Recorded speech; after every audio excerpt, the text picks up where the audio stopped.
মুহূর্তে ঠকাচ্ছ গুড্ডি তুমি আমার ছেলেকে, প্রত্যেক মুহূর্তে।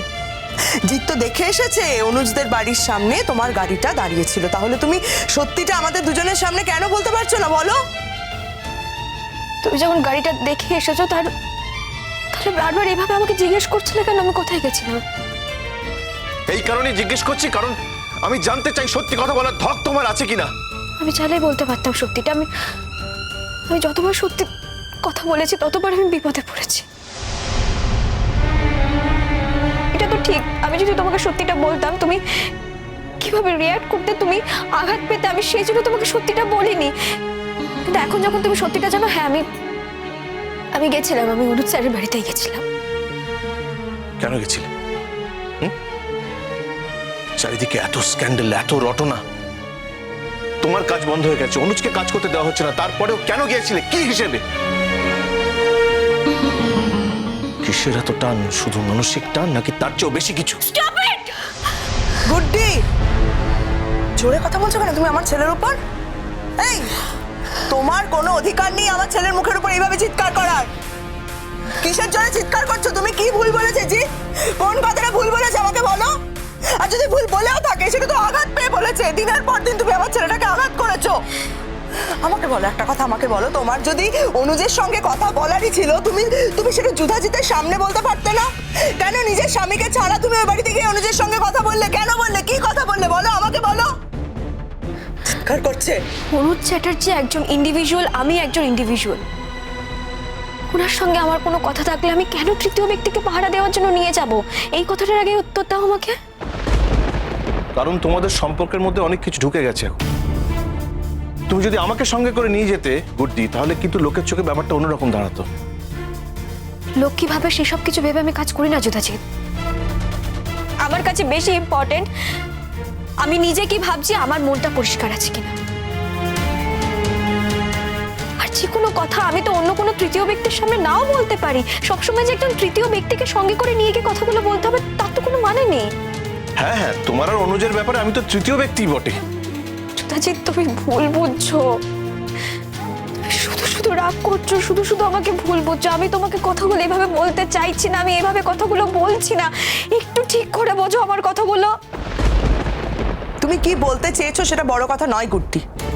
তুমি এত অশান্তির পরও যে আবার অনুজদের বাড়িতে গিয়েছিলে কথা বলার জন্য, নিজের স্বামীর পারমিশন না নিয়ে, স্বামীকে না নিয়ে গিয়ে, সেটা কি বলতে গিয়েছিলে তুমি? যে কথাটা ছিল সেটা অনুজ স্যারের সঙ্গে ছিল, সেটা তো তোমাকে বলার কথা নয়, তাই না মা?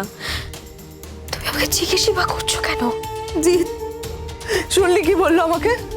কি বললো শুনলি আমাকে? কথা বলো না তুমি ওর সঙ্গে, আর কথা বলতে যেও না ওর সঙ্গে কখনো। আমি কথা বলতে চাইও না। আমি গুড্ডির মুখে মুখে দাঁড়িয়ে কোনো কথাই বলতে চাই না। তুই আমাকে বাড়ি পাঠিয়ে দে। আমি চোখের সামনে না এরকম বিচ্ছিরি একটা ঘটনা দেখবো অথচ প্রতিবাদ করতে পারবো না। আমি কোনো বিচ্ছিরি ঘটনার মধ্যে ঢুকিনি। কি বলে যাচ্ছ তখন থেকে তোমরা? আমার বলার কথা আমি বললাম, বিশ্বাস না করাটা পুরোটাই তোমাদের উপর ডিপেন্ড করছে। দাঁড়াও। আমার বাড়ি তুমি আমাকে ঢুকতে দিচ্ছ না? কি করছো এসব? কি বললে? এখন তোমার বাড়ি? তুমি এখন বাড়ি দেখাচ্ছ? এভাবে যদি আমার হাতটা না ধরতে আমি কখনো এই কথাগুলো বলতাম না। এতক্ষণ ধরে তো এখানেই দাঁড়িয়ে দাঁড়িয়ে চুপচাপ মুখ বুজে তোমাদের অপমান সহ্য করে গেছি। জোর করে তো ভেতরে ঢুকিনি আমি। স্ত্রী বলে কি তুমি আমাকে যত খুশি তত অপমান করতে পারো, যা খুশি তাই বলতে পারো? আমি কি তোমাকে কখনো বলেছি? আমার ছেলে এমন কিচ্ছু করেনি গুড্ডি যে তুমি ওকে যা খুশি বলে অপমান করতে পারবে। এক অনুজের জন্য তুমি সবার জীবন বিষিয়ে দিয়েছো গুড্ডি। আজকে তুমি শিরিনকে তোমরা শাস্তি দিচ্ছ। হ্যাঁ, কি দোষ মেয়েটার? কি দোষ বলো তো? কি পেয়েছে মেয়েটা জীবনে? কি জন্য আজকে এত কিছু করছে মেয়েটা, সেটা একবারও বোঝার চেষ্টা করেছো? আমি একটা মেয়ে হয়ে বুঝতে পারছি, তুমি বুঝতে পারছো না? সমস্ত কিছু থেকে নিজেকে সরিয়ে ফেলতে হয়েছে কেন? তার জন্য তুমি দায়ী গুড্ডি। আশা করি তোমার কথা শেষ। হ্যাঁ শেষ। আর কি বলবো বলো তোমাকে? তোমাকে যাই বলি না কেন সেটা কম পড়ে যাবে গুড্ডি। আমি আশা করেছিলাম যখন তোমার ছেলে আমাকে ভুল বুঝছে অন্তত তুমি আমাকে ঠিক বুঝবে, মায়ের মতো আমার পাশে থাকবে, তোমার ছেলেকে ঠিকটা বোঝাবে, তুমি ভুল পথ থেকে সরিয়ে আনবে। তুমি আমার পাশে থাকো নি মা। উল্টে দেখছি তুমি তোমার ছেলেকে ইন্ধন যোগাচ্ছ কিভাবে ও আমাকে আরো বেশি করে ভুল বুঝতে পারে। তুমি এক্ষুনি আমাকে ধর্মের কথা বললে না মা, আমার তো মনে হচ্ছে তুমি তোমার নিজের ধর্ম থেকে সরে দাঁড়িয়েছো। হ্যাঁ, যাই হোক, সব প্রশ্নের উত্তর দিতে নেই, সব কিছুর ব্যাখ্যাও চাইতে নেই, বরাবর এটা শিখে এসেছে, জেনে এসেছি।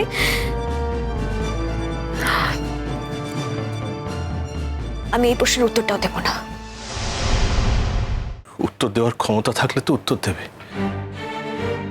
কি উত্তর দেবে তুমি? You have lost everything. তোমার মধ্যে পবিত্রতা নেই, তোমার মধ্যে সততা নেই। একটা মানুষের জন্য তুমি সবকিছু বিসর্জন দিয়েছো। এটাই যদি করতে চেয়েছিলে তাহলে ডিভোর্সটা কেন করেছিলে? মা তো কোনো ভুল কিছু বলেনি। শিরিন যেটা করেছে সেটা যতটা অন্যায়, তার থেকেও বেশি অন্যায় তুমি যেটা করেছো। শিরিন তোমাকে একদিনে মেরে ফেলতে চেয়েছে হয়তো, কিন্তু তুমি শিরিনকে দিনে দিনে তিলে তিলে মারতে চেয়েছো। অসাধারণ। তোমার মুখ থেকে এই কথাটা শোনার জন্য আমি এতগুলো বছর অপেক্ষা করেছিলাম। নতুন করেছিলাম যেন, তোমাকে নতুন করে আবিষ্কার করলাম। এই তুমিটাকে না আমি আগে কখনো দেখিনি, চিনিনি। তুমিটার সঙ্গে আমার কোনো সম্পর্কই ছিল না কোনোদিন। Thank you for everything. Help করার জন্য ধন্যবাদ। শোনো, সার্কাস্টিক্যালি কথা বলে না আমার সঙ্গে কোনো লাভ হবে না। এই কথাটা সবাই বলবে যে ও সত্যি তিলে তিলে কষ্ট পেয়েছে। ঠিক এই কথা। ওর সংসার, অথচ ও নিজের সংসারকে নিজের বলে ভাবতে পারেনি শুধুমাত্র তুমি ছিলে বলে। এতক্ষণ ধরে তো অনেক প্রশ্ন করলে আমাকে, এবার আমি একটা প্রশ্ন করছি, আমাকে সেই কথাটার উত্তর দাও। এই 6টা বছর তো ওদের জীবনে আমি কোথাও ছিলাম না, তারপরেও কেন ওরা সংসারটা জোড়া লাগাতে পারেনি বলো তো? আমার যথেষ্ট সন্দেহ হয় কুট্টি। এই 6টা বছর আদৌ কি তুমি ছিলে না? মা, আমি কথাটা তো তোমার ছেলের সঙ্গে বলছি। আমি তোমার ছেলের থেকে প্রশ্নের উত্তর জানতে চাইছি। তুমি প্লিজ এই সব কিছুর মধ্যে ঢুকো না মা, কারণ তুমি কি সন্দেহ করছো, তোমার কি মনে হচ্ছে, সেই সব কিছু তোমার সত্যি কিছু যায় আসছে না। আমার যায় আসে যুধাজিদের কি মনে হচ্ছে। বলো, তুমি কি মনে করো?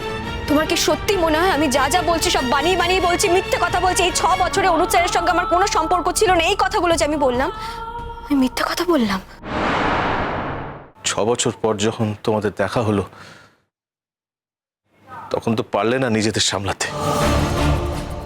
সামলাতে পারলাম না মানে? আর কত কথা বলাবে আমাকে দিয়ে? আমি তো তোমার হাজবেন্ড। আজও আমি তাই বিশ্বাস করি। এই কথাগুলো বলতে কি আমারও ভালো লাগছে? যে কোনো হাজবেন্ড কি মানতে পারে যে তার স্ত্রী অন্য কারোর সঙ্গে জড়িয়ে আছে? এটা মেনে নিয়ে সে বাঁচতে পারে? কেউ কেউ হয়তো পারে, আমি পারি না। আমার অসুবিধা হচ্ছে কুট্টি। তোমার এই প্রবলেম সেটেল করে গেলে আমরা চলে যাবো এখান থেকে। আমার প্রবলেম সেটেল হওয়া পর্যন্ত অপেক্ষা করার কোনো দরকার নেই। আলটিমেটলি এটা আমার প্রবলেম, তোমরা তো কেউ কিছু কন্ট্রিবিউট করতে পারবে না। তোমার যেদিন মনে হবে তুমি সেদিনই চলে যেও। আমার প্রবলেমে আমার পাশে থাকার কোনো দরকার নেই, দেখো না? বুঝতে পারছিস তো জিৎ গুড্ডি কি বলতে চাইছে? গুড্ডি বলতে চাইছে তোকে এখনই এখান থেকে চলে যেতে। আমি এসব কিছু বলতে চাইছি না মা। আমি কি বলতে চাইছি সেটা তোমার ছেলে খুব ভালো করেই বুঝতে পেরেছে। ও যথেষ্ট ইন্টেলিজেন্ট, ও সেন্স আছে, সেন্সিবিলিটি নিশ্চয়ই এখনো পর্যন্ত হারায়নি। ও বুঝতে পেরেছে আমি ঠিক কি বলতে চাইছি।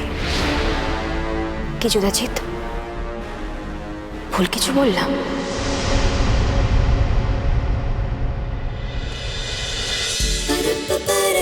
गुड्डी गुड्डी